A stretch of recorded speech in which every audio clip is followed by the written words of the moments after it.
Hi guys, in our previous video already we have discussed the C bond formation, CO or CN bond formation, either the single, double or triple bond.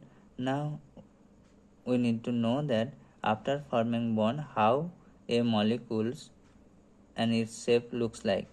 As the organic molecules have the three-dimensional shape, it best can be understood by viewing its molecular model, but still yes, we can predict its shapes by hybridization and the VS-EPR theory, that called valence shell electron pair repulsion theory. What is that? The molecules after bond formation, atom to atom bond formation we are talking, will get a shape where the bond will feel the minimum electrostatic repulsion. This VS-EPR theory are useful for both organic and inorganic chemistry. As we are talking about only organic chemistry concept here, we will mainly focus on the hybridization and how by VS-EPR theory it looks like also will shortly discuss. Like one, we will talk about this is acetylene molecule C2H2, how its shape looks like. So by hybridization we have seen that two carbon, if H2, so there is 2 pi bond, it looks linear and the bond angle is 180 degree.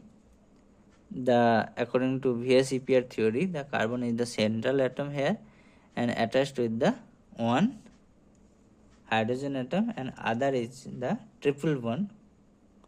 So it looks linear and bond angle 180 degree. In case of methane CH4, it's tetrahedral 0.5 degree, and this looks tetrahedral like this way. One is the hash line and another is the wedge line.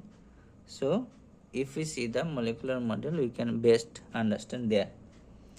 Now that ethylene molecule, that is carbon atom is sp2 hybridized, so it looks planar. But if we see that hybridization, so each carbon, hybridized carbon, is triclonal planar shape, and also by VS-EPR theory it's also one is attached to hydrogen and one double bond, so trigonal planar shape. Now in case of the ammonia NH3, one lone pair is there.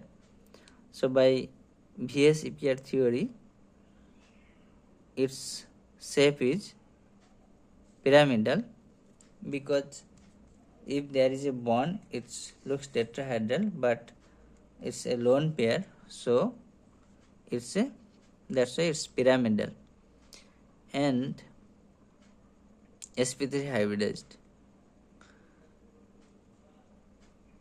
Anyway, if we put this lone pair any of that, but if we can find it looks like the pyramid shape.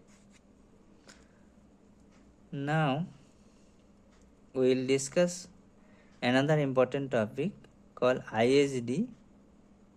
This is also the same, called DBE. The full form of IHD is the index of hydrogen deficiency, and the DB is full form double bond equivalent, and that is also we can understand by other term, that is called DU, degree of unsaturation, DI, the unsaturation index. All are the same concept that quantify the total number of rings and pi bonds within the molecule. But originally IHD meaning how many H2 molecule need to be added in a organic molecule to get its acyclic saturated species.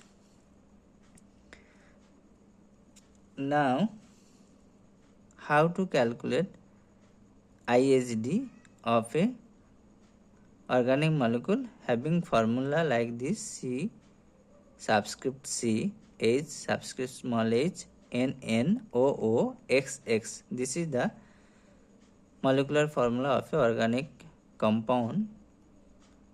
To identify its IHD, there is one formula: IHD equal to 0.5 multiply third bracket 2C plus 2 minus this subscript of hydrogen small h minus X related to halogen and plus N small n related to number of nitrogen atoms, and this must be a positive integer for neutral molecule. Now, DBE means the how many double bond and equivalent of double bond is there, the same concept. So this is the DBE calculated formula: 2C plus 2 minus H minus X plus N whole divided by 2. So we can see both are the same formula.